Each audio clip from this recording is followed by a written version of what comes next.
Assalamualaikum warahmatullahi wabarakatuh. Alhamdulillah nahmaduhu wa nasta'inuhu wa nastaghfiruhu wa nu'minu bihi wa natawakkalu alayhi wa na'udzu billahi min shururi anfusina wa min sayyiati a'malina. من يهد الله فلا مضل له ومن يضلله فلا هادي له ونشهد أن لا إله إلا الله وحده لا شريك له ونشهد أن محمدا عبده ورسوله الذي أرسله بالحق بشيرا ونذيرا وداعيا إلى الله بإذنه وسراجا منيرا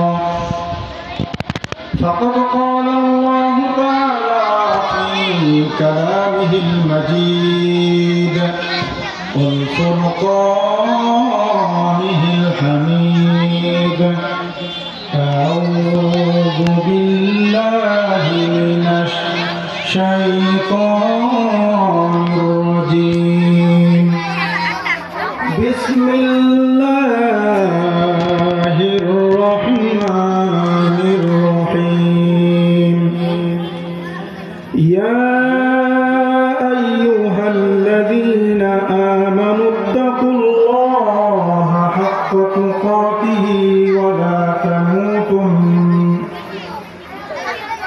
تقاته ولا تموتن إلا وأنتم مسلمون وقال تعالى قل إن كنتم تحبون الله فاتبعوني يحببكم الله ويغفر لكم ذنوبكم الله غفور رحيم صدق الله العظيم وقال رسول الله صلى الله عليه وسلم كن في الدنيا كأنك غريب أو عابر سبيل رواه البخاري شيب أبو طالب شيخ কারাগার কাটলো সেটাই তোমার বহুদিন হলো পার না কে না ঘুমে কত রাত কেঁদে কেঁদে দিন টাইমের তোরে ধৈর্য ধরে ধরে হে রাসূল এসে গেল পরীক্ষা জানমাল দিয়ে পাস হলো সকল পরীক্ষা অবশেষে এসে গেল দিন কায়েমে বিজয় তরি রাসূল আমার বলে দিলেন খায়রুল কুরুনি করনি। আলহামদুলিল্লাহ আল্লাহ পাকের লাখ কোটি শুকরিয়া যে আল্লাহ তাআলা আমাদেরকে এমন মহতি মজলিসে বসার মতো তৌফিক দান করেছেন। আমরা সেই রবের দরবারে শুকর গুজার হচ্ছি। আমরা সকলে বলি আলহামদুলিল্লাহ। লাখ কোটি দরুদ ও সালাম বিশ্ব মানবতার মুক্তির দূত হযরত মুহাম্মদ মুস্তাফা সাল্লাল্লাহু আলাইহি ওয়াসাল্লামের উপর সকলে সংক্ষিপ্ত আকারে দরুদ ও সালাম পেশ করি। সকলে বলি সাল্লাল্লাহু আলাইহি ওয়াসাল্লাম। সম্মানিত উপস্থিতি, আমি পবিত্র কালামুল্লাহ শরীফের সূরত আলে ইমরানের 102 নম্বর এবং 31 নম্বর দুইটি আয়াতে কারিমা আপনাদের সম্মুখে তেলাওয়াত করেছি। আমার সময়ের মধ্যে যতটুকু সম্ভব আমি আপনাদের সম্মুখে এই দুইটি আয়াতের উপর আলোচনা করবার চেষ্টা করব। আল্লাহ পাক রব্বুল আলামিন সে তৌফিক যদি আমাকে দান করেন আমি যথাসাধ্য চেষ্টা করব ইনশাআল্লাহ। তো সম্মানিত বন্ধুগণ আমার, আমরা যে মজলিসে বসেছি হাদিস শাস্ত্রের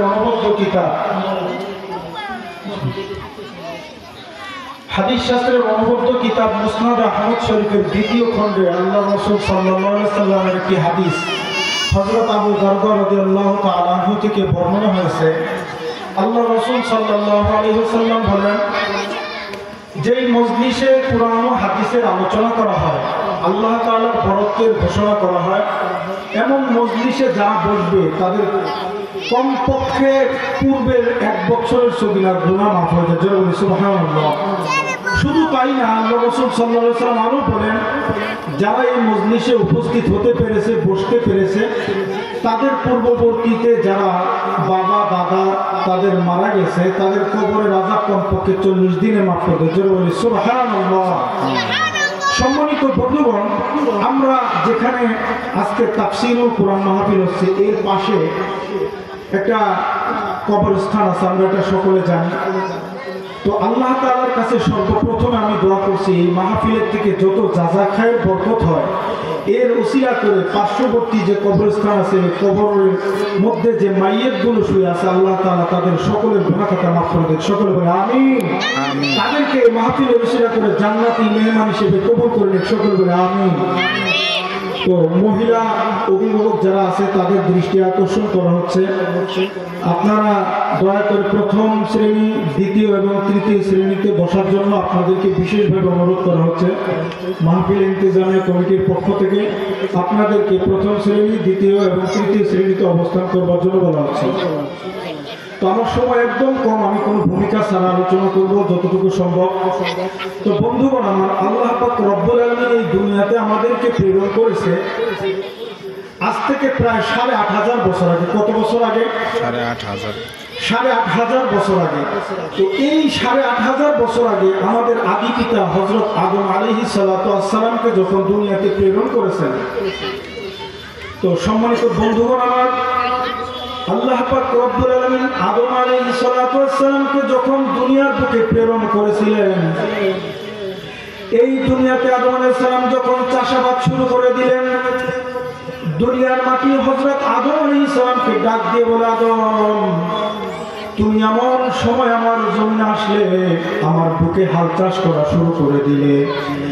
যখন আমার যৌবন পেরিয়ে গেছে, শৈশব পেরিয়ে গেছে, কৈশোর পেরিয়ে গেছে, যৌবন শেষ হয়ে গেছে, আমার বার্ধক্য চলে এসেছে, এমন সময় তুমি আমার জমিনে এসেছো। আদম, তুমি যদি আমার যৌবনে আসতে, জমিন ডাক দিয়ে বলে, আমার যৌবনে তুমি এসে যদি কোনো শস্য বপন করতে অথবা কোনো বৃক্ষ রোপণ করতে, আদম এক পাশ থেকে বৃক্ষ রোপণ করে অপর পাশে গিয়ে পিছনে তাকিয়ে দেখতে আমার মধ্যে ফল হয়ে গেছে। জোরে বলি সুবহানাল্লাহ। তো আজ থেকে প্রায় ৮,৫০০ বছর আগে আদম আলাইহিস সালামকে পৃথিবী এই কথা বলেছে যে বৃদ্ধ বয়সে এসেছে। আমরা কোন বয়সে এসেছি বলেন তো? আমরা আরো বৃদ্ধের চাইতে একদম অথব্য বৃদ্ধ এই সময় এসেছি।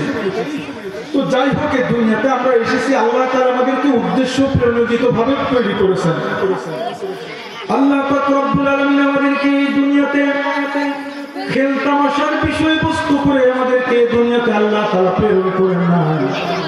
আল্লাহ পাক রব্বুল আলামিন সূরাতুজ জারিয়াতের ৩১ নম্বর আয়াতের মধ্যে ঘোষণা করে বলেন, ওমা খালাকতুল জিন্না ওয়াল ইনসা ইল্লা লিয়াবুদুন।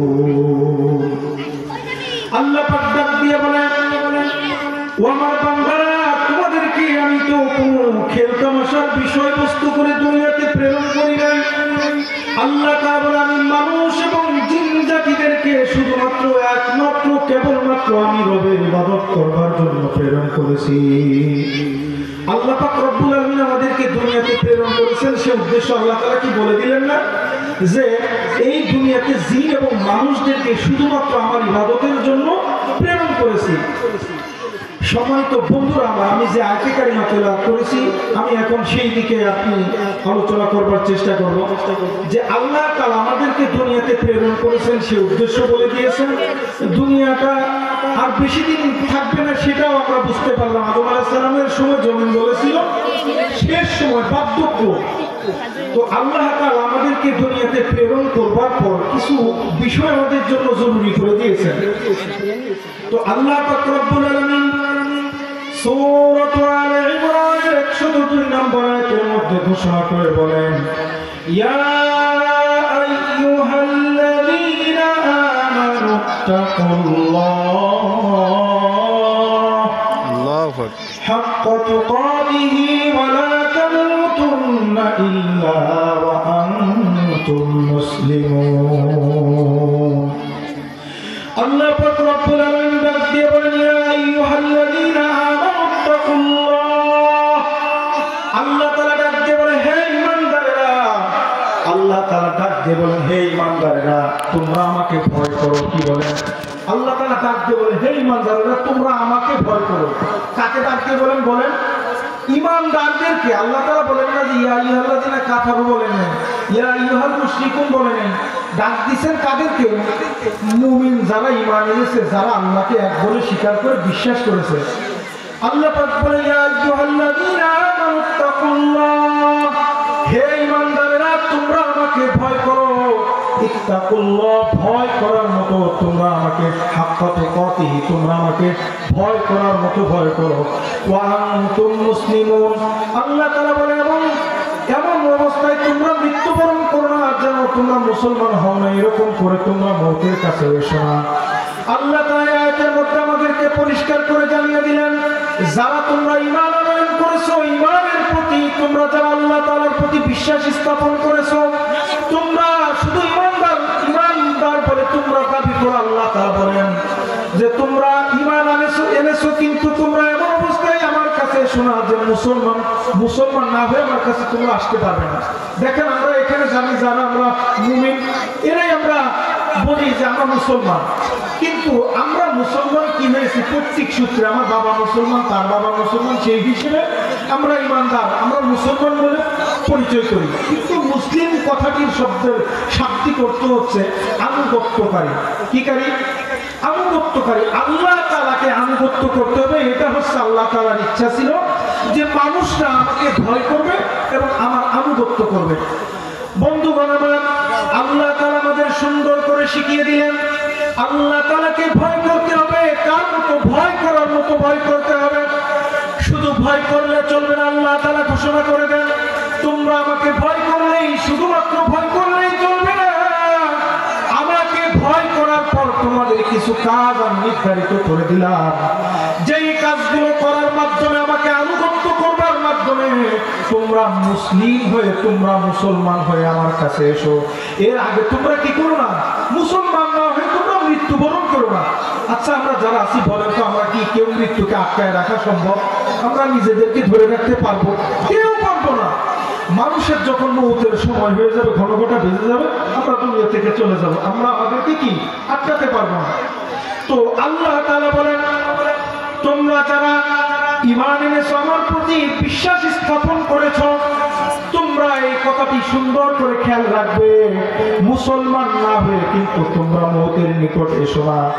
তোমরা যদি মুসলমান না হয়ে মৃত্যুবরণ করো, তোমাদের কবরের অবস্থা খুব ভয়ানক হয়ে যাবে।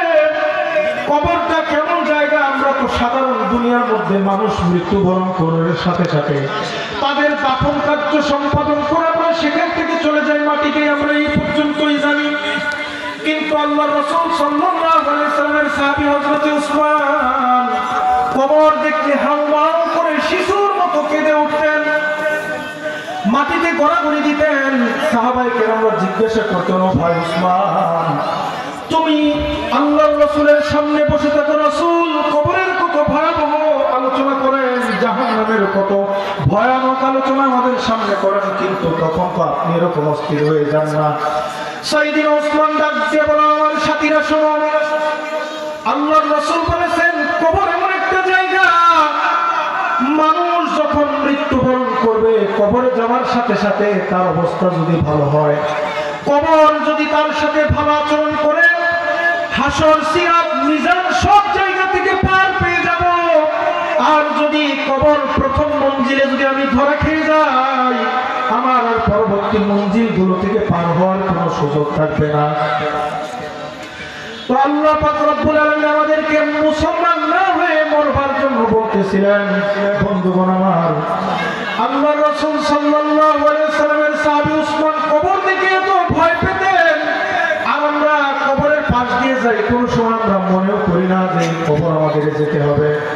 আল্লাহ রাসূল সাল্লাল্লাহু আলাইহি সাল্লাম বলেন, এই কবর তোমরা যেটাকে মাটির গর্ত দেখতেছো, মানুষ মৃত্যুবরণ করে সেখানে মানুষদেরকে রেখে উপরে বাঁশ দিয়ে মাটি দিয়ে যেভাবে তোমরা রাখতে দেখো, সেটাই শুধু সেই ঘর না।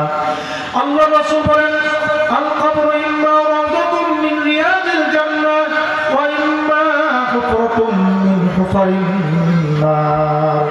আল্লাহ রাসূল বলেন, এই কবরটা হচ্ছে কারো জন্য জান্নাতের বাগান, আবার কারো জন্য হচ্ছে এই কবরটা জাহান্নামের গর্ত। জাহান্নামের গর্ত, আগুনের একটা গর্ত। এইখানে তোমরা স্বাভাবিকভাবে এসো না, তোমরা প্রস্তুতি গ্রহণ করে এসো।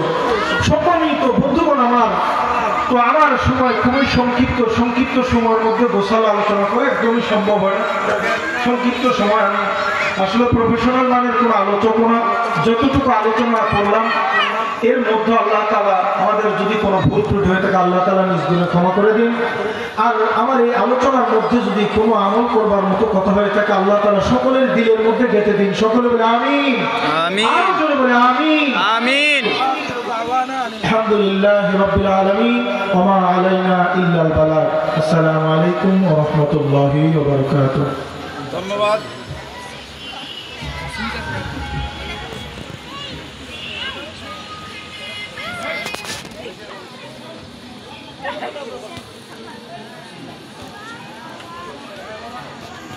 রেজাউল ভাইকে অতি অল্প সময়ে আমাদেরকে খুব গোছানো একটা দিক নির্দেশনামূলক কিছু কথা বলেছেন।